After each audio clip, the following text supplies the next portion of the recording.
Mansa Musa, the king of Mali, is often called the richest man who ever lived. Born around 1280, he inherited a kingdom sitting on half the world's gold supply.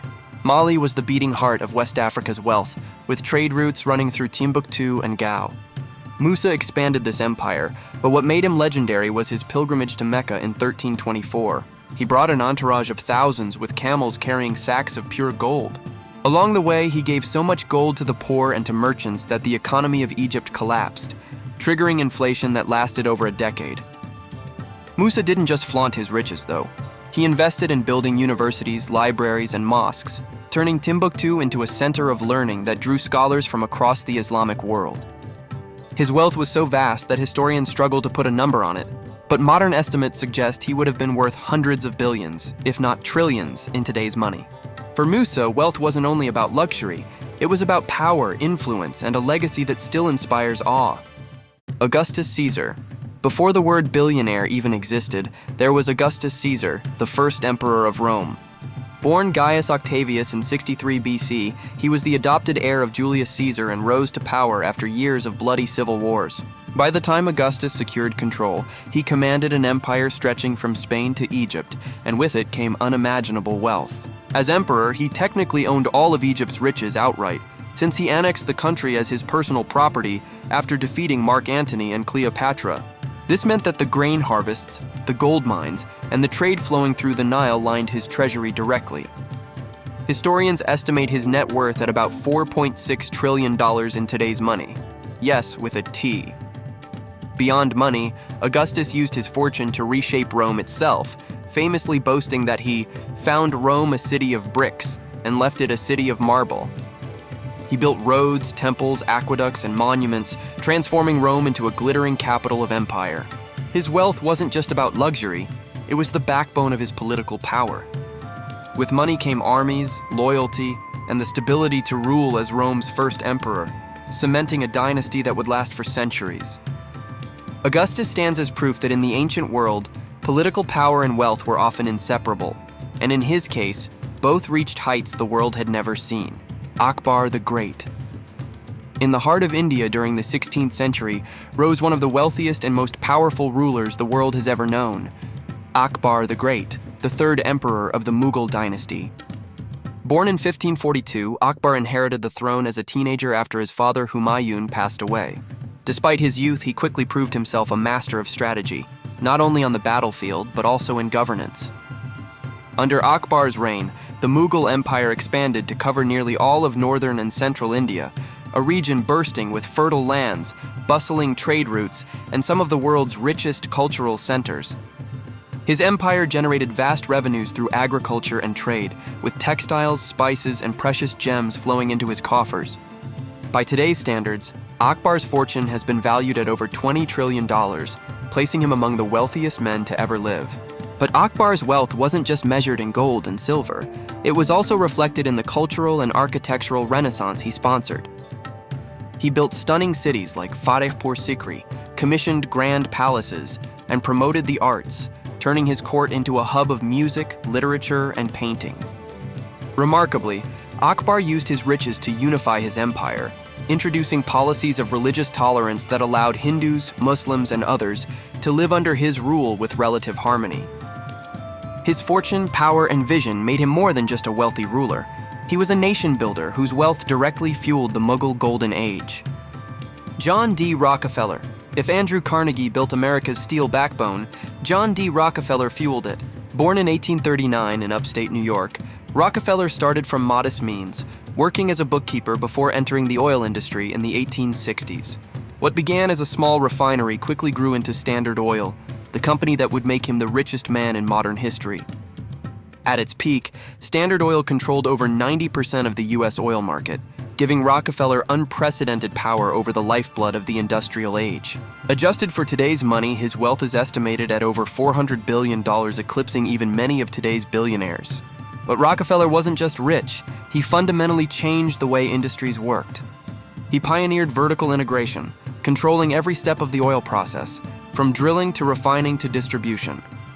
This dominance earned him both admiration for efficiency and criticism for monopolistic practices, eventually leading to Standard Oil's breakup in 1911 under antitrust laws. Yet Rockefeller still walked away richer as his company split into giants like Exxon, Chevron, and Mobil. Like Carnegie, Rockefeller turned much of his fortune to philanthropy. He donated over $500 million during his lifetime, funding medical research, education, and public health initiatives that shaped modern medicine. Institutions like the University of Chicago and the Rockefeller Foundation still stand as testaments to his vision. Ruthless in business, yet deeply invested in giving back, Rockefeller embodied both the promise and the perils of unchecked wealth in the modern world. Elon Musk. Few names in the modern era spark as much debate and fascination as Elon Musk. Born in 1971 in Pretoria, South Africa, Musk grew up as a curious and often misunderstood child. He spent hours buried in books and teaching himself computer programming, even selling a video game he coded at the age of 12. After moving to North America, Musk pursued studies in physics and economics, but quickly left academia to follow his entrepreneurial instincts. In the 1990s, during the internet boom, he co-founded Zip2, a company that provided city guide software to newspapers, which he later sold for nearly $300 million. But this was only the beginning of his journey. Musk went on to co-found X.com, an online payment platform that evolved into PayPal. When PayPal was acquired by eBay, Musk gained the capital to pursue his true ambitions: space travel, clean energy, and electric cars. He founded SpaceX in 2002, a company many thought destined to fail. Yet against impossible odds, SpaceX became the first private company to send rockets to orbit and later to the International Space Station. In parallel, Musk transformed the struggling Tesla Motors into the world's leading electric vehicle manufacturer, pushing the global auto industry toward sustainable energy. He also spearheaded projects like Solar City, Neuralink, and The Boring Company, always blending innovation with risk-taking. At his peak, Musk's net worth soared past $300 billion, briefly making him the richest man in modern history. But his wealth is volatile, tied to Tesla's stock and the unpredictable world of tech markets. Beyond his fortune, Musk has built a persona as both visionary and controversial figure. Admirers hail him as a pioneer who pushes humanity toward Mars and renewable energy, while critics accuse him of reckless behavior, questionable management, and social media controversies. Still, like the great magnates of history, Musk has carved a place among the wealthiest and most influential individuals the world has ever seen. Proof that in the 21st century, wealth is as much about daring to dream as it is about dollars. Jeff Bezos.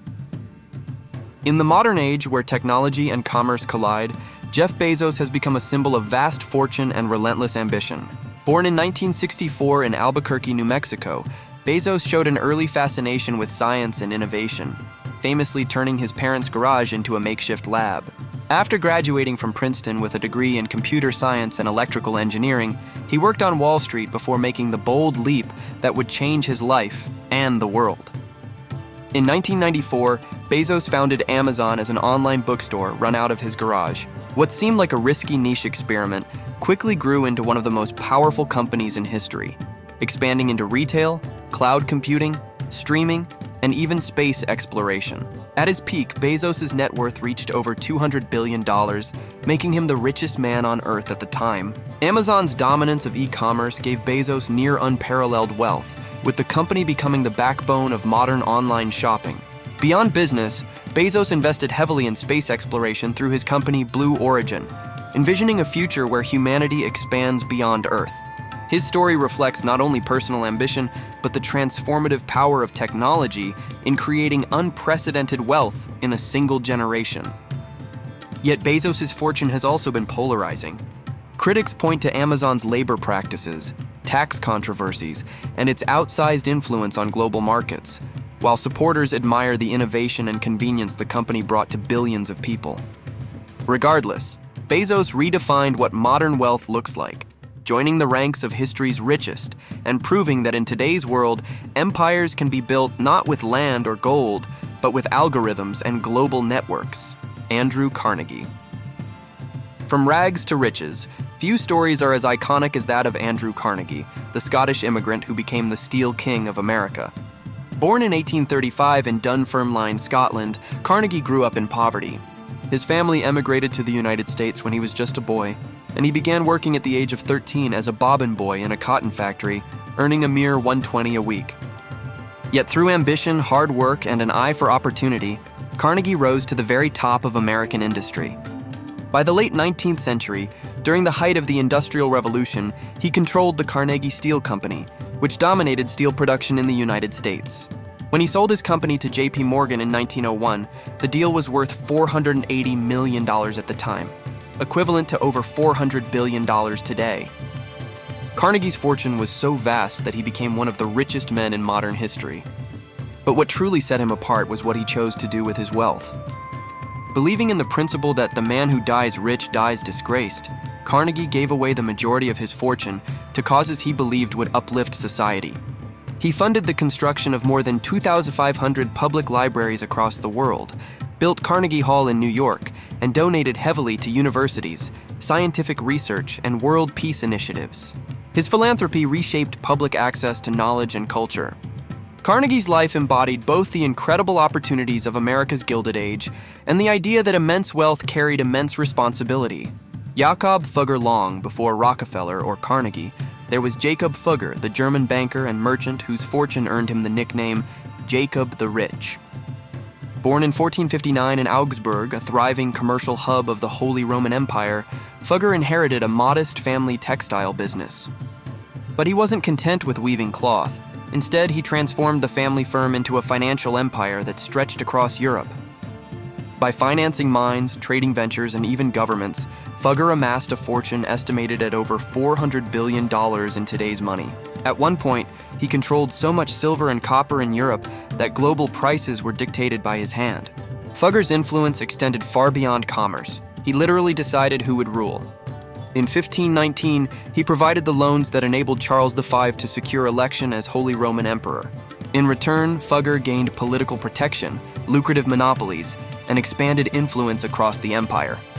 His dealings with the Vatican were equally monumental, financing the construction of St. Peter's Basilica in Rome and indirectly fueling the Protestant Reformation, since indulgent sales meant to repay his loans enraged Martin Luther. Despite his enormous wealth, Fugger lived relatively modestly compared to the kings and nobles he bankrolled, but his reach was unmatched. He demonstrated how money could shape politics, religion, and even the course of European history. In an age before multinational corporations or oil barons, Jakob Fugger stood as the prototype of the global financier, so powerful that emperors bowed to him. Emperor Shenzong in the 11th century, while Europe was still crawling out of the Middle Ages, China under the Song dynasty was the wealthiest, most advanced society on earth. At its head was Emperor Shenzong, who ruled from 1067 to 1085. Born Zhao Xu in 1048, Shenzong ascended the throne during a period when China controlled a quarter of the world's population and commanded an economy that dwarfed its rivals. With innovations like paper money, gunpowder, and advanced iron production, the Song dynasty created unprecedented prosperity. Adjusted to today's value, Shenzong's personal control over the empire's wealth has been estimated at over $30 trillion, making him one of the richest rulers in history. Unlike many monarchs who hoarded gold, Shenzong's wealth reflected the sheer productivity of his empire.